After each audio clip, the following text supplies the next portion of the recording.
अस्सलाम वालेकुम dear students. आज हम डिस्कस करने जा रहे हैं first year new book chapter number 6 और टॉपिक का नाम है आइसोथर्मल प्रोसेस। इंपॉर्टेंट टॉपिक है, कॉन्सेप्चुअल पॉइंट ऑफ व्यू से भी और बोर्ड में ये लॉन्ग और शॉर्ट दोनों तौर पे कंसीडर किया जाता है, तो उसे इसी हिसाब से प्रिपेयर करेंगे। लेक्चर को स्टार्ट करते हैं। Welcome you are on physics of how and I am your mentor Jain Shabbir. अच्छा बच्चों, टॉपिक का नाम है आइसोथर्मल प्रोसेस।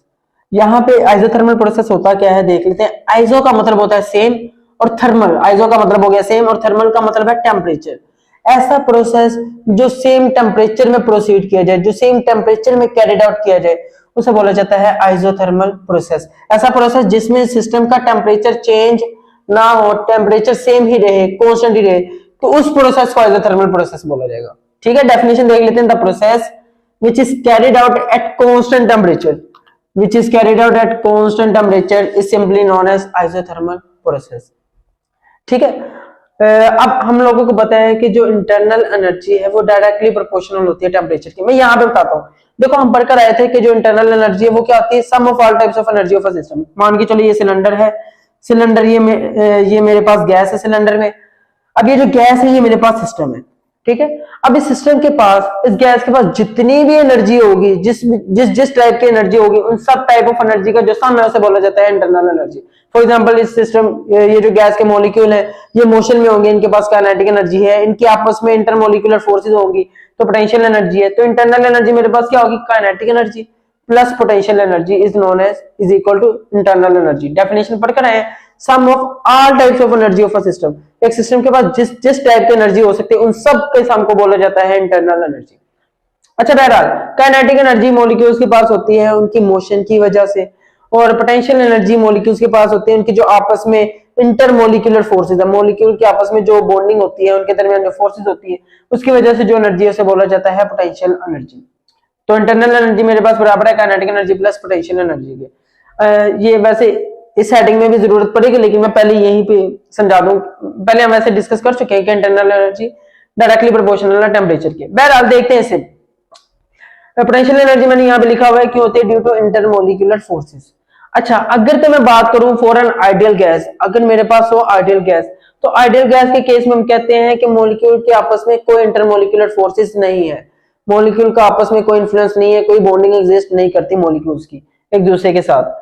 तो उस सूरत में आइडियल गैस में there is no intermolecular forces, ideal gas में इंटरमोलिकुलर फोर्सेस नहीं होंगी, इंटरमोलिकुलर फोर्सेस नहीं है तो potential energy should be zero. Potential energy होती है इंटरमोलिकुलर फोर्सेस की वजह से, अगर वो नहीं है तो potential energy should be zero. तो आइडियल गैस के केस में जो इंटरनल एनर्जी है वो मेनली मेरे पास बराबर होगी काइनेटिक एनर्जी के। ठीक है, काइनेटिक एनर्जी के। और यहाँ पे मैंने क्या लिखा हुआ है, जो इंटरनल एनर्जी वो डायरेक्टली प्रोपोर्शनल है काइनेटिक एनर्जी के, और काइनेटिक एनर्जी डायरेक्टली प्रोपोर्शनल है टेम्परेचर के। जैसे जैसे मैं गैस का टेम्परेचर बढ़ाता हूं उनकी जो मोशन है और रिग्रेस होती जाती है, वो ज्यादा एक्सटेंसिवली मूव करते हैं। मतलब टेम्परेचर के बढ़ाने से काइनेटिक एनर्जी बढ़ती है, और काइनेटिक एनर्जी के बढ़ने का मतलब है इंटरनल एनर्जी बढ़ना, क्योंकि यहाँ पे तो आइडियल गैस में यही है। तो यहां से मेरे पास निकल कर आता है कि जो इंटरनल एनर्जी है वो डायरेक्टली प्रोपोर्शनल है टेम्परेचर के। अगर टेम्परेचर बढ़ेगा इंटरनल एनर्जी बढ़ेगी, टेम्परेचर कम होगा इंटरनल एनर्जी कम होगी। पर अगर टेम्परेचर कांस्टेंट है, टेम्परेचर चेंज नहीं होता आइसोथर्मल प्रोसेस में, तो मतलब है आइसोथर्मल प्रोसेस में जो इंटरनल एनर्जी है वो भी कांस्टेंट रहेगी। आइसोथर्मल प्रोसेस में इंटरनल एनर्जी वो भी कांस्टेंट रहेगी, और इंटरनल एनर्जी के कांस्टेंट होने का मतलब है change in internal energy should be zero. तो इंटरनल एनर्जी जीरो होगी। तो यहाँ पे दो तीन बातें हैं। एक तो क्या, टेम्परेचर कांस्टेंट है आइसोथर्मल में, temperature constant, internal energy constant. Internal energy constant मतलब चेंज नहीं हो रही, तो change in internal energy zero.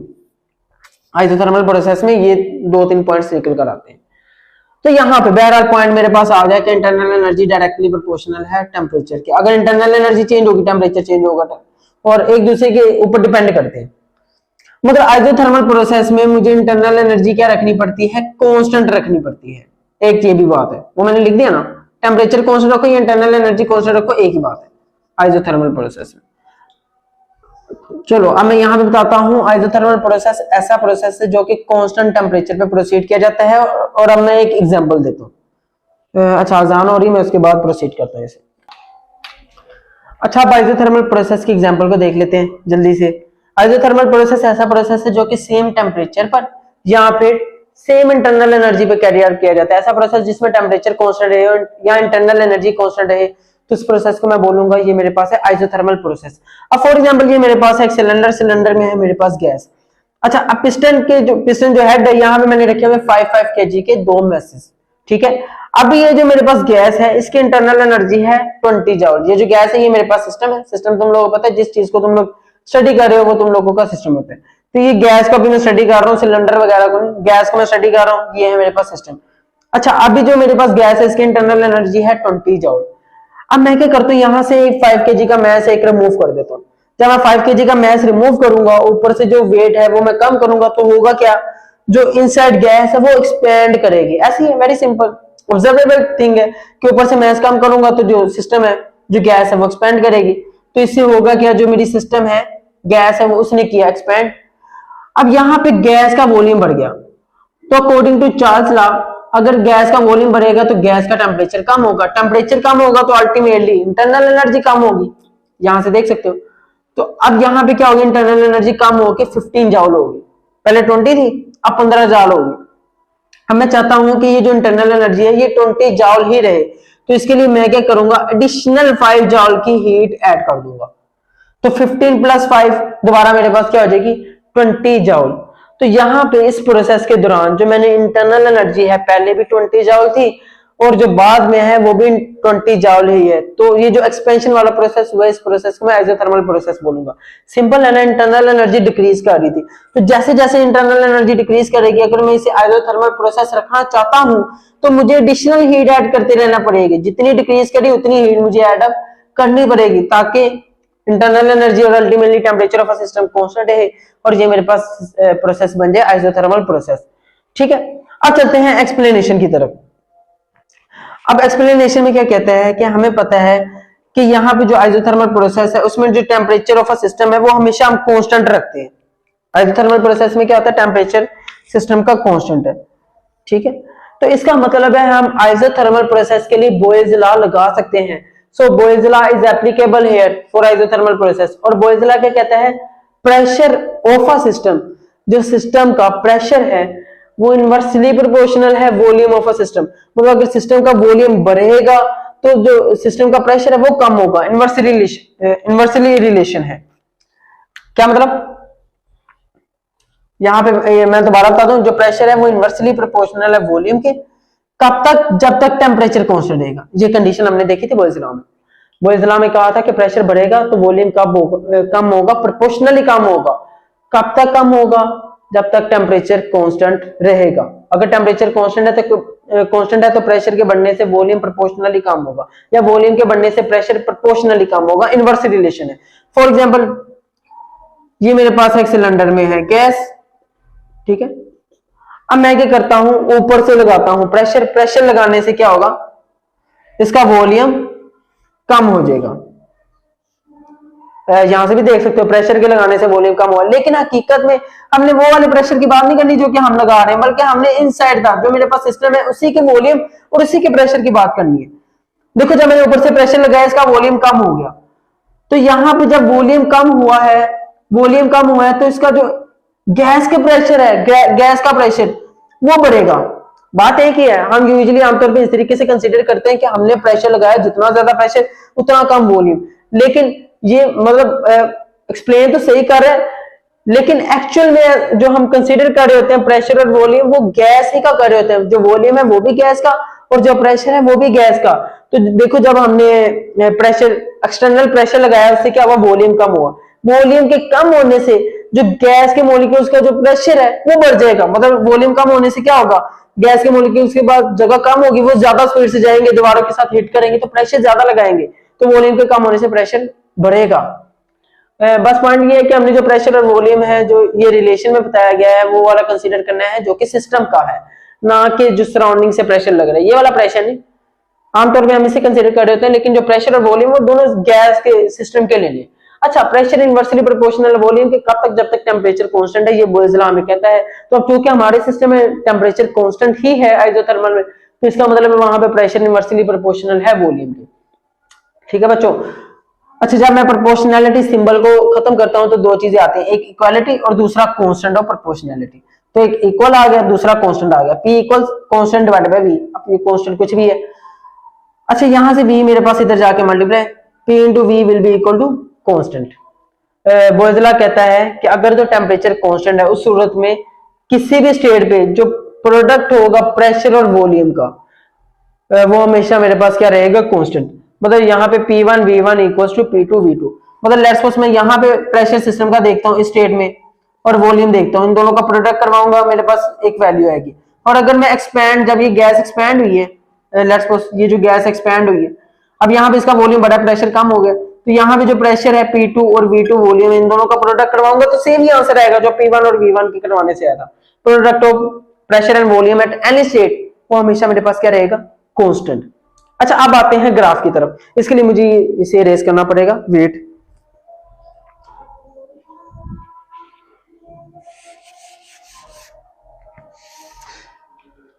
अच्छा अब आते हैं ग्राफ की तरफ। ग्राफ, इसका जो ग्राफ है वो मेरे पास एक कर्व बनता है। देखो बच्चों हमेशा याद रखना कि जब मेरे पास दो चीजें डायरेक्टली प्रोपोर्शनल होती हैं, जैसे कि मेरे पास वो था ओहम्स लॉ। ओहम्स लॉ क्या कहता है, करंट डायरेक्टली प्रोपोर्शनल है पोटेंशियल के। तो जब दो चीजें डायरेक्टली प्रोपोर्शनल होती है ना, तो उनका जो ग्राफ बनता है वो मेरे पास एक इंक्लाइंड स्ट्रेट लाइन ग्राफ बनता है। हमेशा जो भी दो चीजें प्रोपोर्शनल है जब भी ग्राफ बनेगा इंक्लाइंड स्ट्रेट लाइन। और जब दो चीजें इनवर्सली प्रोपोर्शनल होती हैं, जैसे मेरे पास प्रेशर और वॉल्यूम, प्रेशर और वॉल्यूम, जब मैं इनका ग्राफ बनाऊंगा तो इनका एक कर्व ग्राफ बनता है। रिमेंबर ये दो चीजें डायरेक्टली प्रोपोर्शनल है, इंक्लाइंड स्ट्रेट लाइन, और जब इनवर्सली प्रोपोर्शनल हो तो उनका थोड़ा सा कर्व डाउनवर्ड ग्राफ बनता है। ठीक है, कर्व डाउनवर्ड ग्राफ। अच्छा अब यहाँ पे ग्राफ है, तो ये मेरे पास एक वाई एक्सिस और एक्स एक्सिस पे मैंने रखा है वॉल्यूम और वाई एक्सिस पे मैंने रखा है प्रेशर। आमतौर पे इंडिपेंडेंट क्वांटिटी जो से वो एक्स एक्सिस पे रखते हैं, यहाँ पे इंडिपेंडेंट क्वांटिटी है मेरे पास वॉल्यूम और डिपेंडेंट क्वांटिटी है प्रेशर। देखो ये भी वही मेरी बात को जो से वो प्रोसीड कर रही है। ये ग्राफ मतलब यहाँ पे अगर ये मेरे पास गैस है सिलेंडर में, ठीक है, एक मिनट मैं सही करके बनाता हूं। ये सिलेंडर है, सिलेंडर में है गैस। अब मैं ऊपर से लगाता हूं प्रेशर, प्रेशर के लगाने से वॉल्यूम मेरे पास क्या हो गया, कम। अच्छा अब यहाँ पे प्रेशर के लगाने से वॉल्यूम कम हुआ, तो प्रेशर मेरे पास इंडिपेंडेंट है, मतलब वो वॉल्यूम पे डिपेंड नहीं कर रहा, बल्कि वॉल्यूम जो है वो प्रेशर पे डिपेंड कर रहा है। प्रेशर मैंने लगाया तो वॉल्यूम जो है वो कम हो गया। तो इसके हिसाब से तो प्रेशर जो है चूंकि इंडिपेंडेंट है तो उसे एक्स एक्सिस पे आना चाहिए, और वॉल्यूम डिपेंड करता है प्रेशर पे, प्रेशर लगेगा तो वॉल्यूम कम होगा, तो उसे वाई एक्सिस पे आना चाहिए। लेकिन हकीकत में क्या है, जो वॉल्यूम है वो एक्स एक्सिस पर है और जो प्रेशर है वो वाई एक्सिस पर है। अगेन वही वाली बात कि यहाँ पे जो वॉल्यूम और प्रेशर हम ले रहे होते हैं वो वाला प्रेशर नहीं ले रहे होते जो कि हम एक्सटर्नली लगा रहे होते हैं, बल्कि हम सिस्टम और गैस का प्रेशर ले रहे होते हैं। अब यहाँ पे देखना, जब मैं प्रेशर लगाऊंगा, प्रेशर के लगाने से ये जो गैस है ये कंप्रेस होगी, इसका वॉल्यूम कम हो जाएगा, है ना।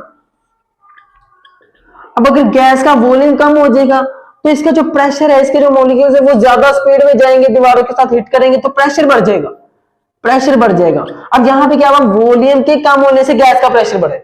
अब वॉल्यूम यहाँ पे मेरे पास इंडिपेंडेंट होगी और प्रेशर मेरे पास डिपेंडेंट हो गया। होप सो समझ लगी हो।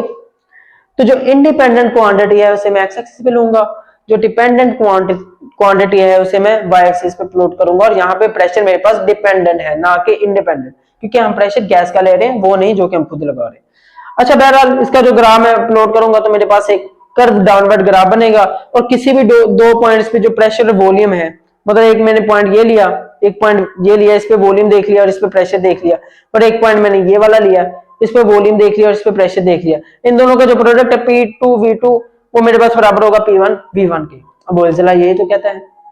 अच्छा अब चलते हैं आइसोथर्म। तो देखो ये जो कर्व है जो कि आइसोथर्मल प्रोसेस को रिप्रेजेंट कर रही है, इसे मैं बोलता हूं आइसोथर्म।